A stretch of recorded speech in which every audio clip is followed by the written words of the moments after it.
Yeah, went to charge this up after being off plug for about 2.5 months to do the old whippersnipper before Father's Day sort of thing, because I thought, you know, it was a sunny day and didn't even have to charge it. It was still fully charged, and I thought, yeah, that's the world I want to live in. Elon Musk, the man of his word, said he'd build a battery in 100 days or it'd be free, and he's signed the contract, and yeah, so, you know, if he's going to keep his word, I'm certainly going to do the work down here for the fly trap, as I say. And now we're going to get the biggest solar thermal plant in the world. It's not just the Southern Hemisphere, apparently. It's going to be in the world. Now, do you think the people from Catalyst or the Quantum Program should do a story on that? I think they should. If it's going to be the largest in the world, surely that's a really good excuse to do a story on it and spread the good word, sort of thing. So, yeah, once everyone has batteries like that don't wear out over, you know, you keep them just, you know, online sort of thing, you know, 2.5 months going by and they're still fully charged. So if we have a power cut, everyone is still fully charged and can plug their power back into the electricity grid. Yes, it'll be fantastic, fellas. So, I don't know what's going on with our Dalek church, 1950s backwards looking, you know, you're going to do this drug test or else sort of thing, you know. Yeah. Yes, you know, it's like, yeah. Yeah. You will do this drug test or else we'll do terrible unspeakable things to your ballsack. Yes. I think it's going to be that sort of way, you know. Zeke Heil, yeah, it's just getting that way. Yeah. I don't know.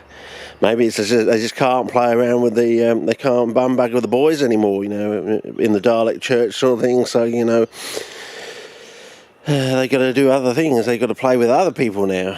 Yeah. Oh, okay. Anyway, I'm pretty impressed. Yeah, I'm getting that off my chest. It's another slow morning today, fellas. Just getting this off my chest. I'm pretty impressed.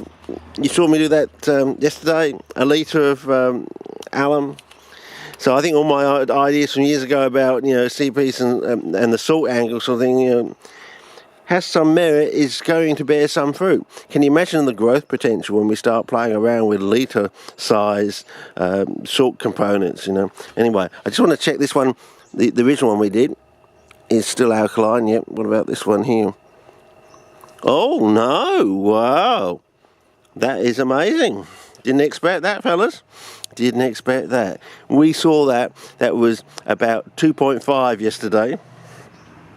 When we made it up, and now it's alkaline. That is just amazing, fella. I did not expect that. Oh, I better do a spot colour on that one.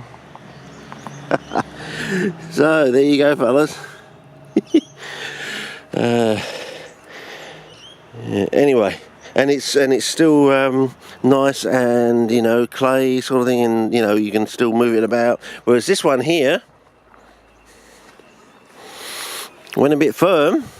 Yeah, it's a bit firm, fellas, but when you press it down, you can still see the moisture. I don't know if you can still see that.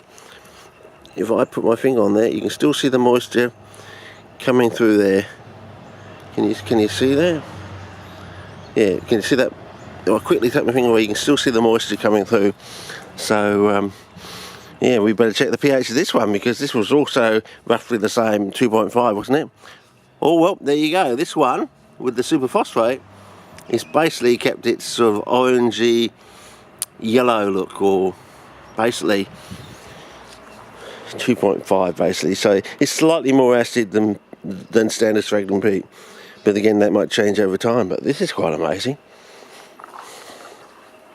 So what I think we made with this one, we'd made the alum reacted with the calcium magnesium oxide of the cement, and basically what we made is a very magnesium rich chalk that also had aluminium oxide in it.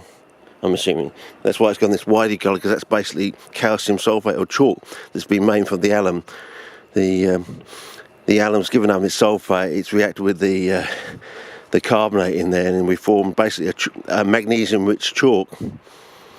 And it's also got a lot of aluminium oxide in it. That's my assumption anyway at the moment. So if we did it, we'll do it again with KALIUM or sulfate of potash or potassium sulfate. We should basically get a magnesium rich chalk that's also got a lot of potassium oxide in it. That's the theory anyway for today. So, and then I suppose if we're smart about this, why don't, if we can still grow plants in that, they probably will grow a bit better. Why don't we go the whole hog? I'll just balance this carefully on here.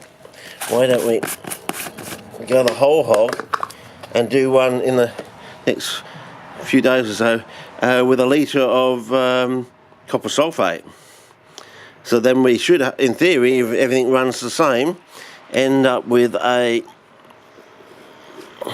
magnesium-rich chalk that's also got a lot of copper oxide in it. And then will that be brown? Will that be brown copper oxide? So that'll be interesting to see. Anyway, I'm just going to set up here, and I've done myself a litre of cement, got myself a litre of newspaper cellulose, got my bag of potash, sulfate of potash or potassium sulfate, and I'm going to do 1 litre of that. So I'm just going to set up the camera and on the tripod here, and we'll start mixing up. And yeah, I know it's a slow day, fella. Anyway, I'll just pause it here while I set up.